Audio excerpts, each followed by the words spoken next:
বন্ধুরা, শীতকাল মানেই হচ্ছে ফুলকপি খাওয়ার সিজন। তো আজকের ফুলকপি দিয়ে কাতলা মাছের ঝোল করব।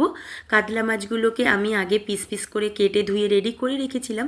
মাছগুলোকে এপিট ওপিট করে কিন্তু আমার ভাজা হয়ে গেছে। মাছগুলো তুলে নিয়েছি। আর শীতকালে কিন্তু ফুলকপি খাওয়ার মজাটাই কিন্তু আলাদা। তোমরা অনেকভাবে রান্না করে খেয়েছো। এইভাবে গরম গরম ফুলকপি আলু মাছের ঝোল ভাত খাও, দেখবে দুর্দান্ত লাগে। এর টেস্ট আলাদাই টেস্ট।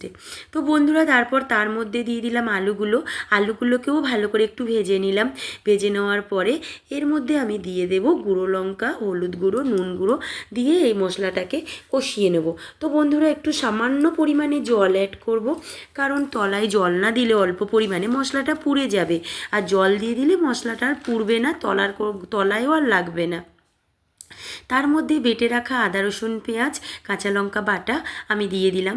আমরা বেশিরভাগ কাঁচা লঙ্কার তরকারিই খাই বন্ধুরা, যেহেতু এখন অনেক রকম প্রবলেম জন্য আমি গুঁড়ো লঙ্কাটা খুব কম খাই।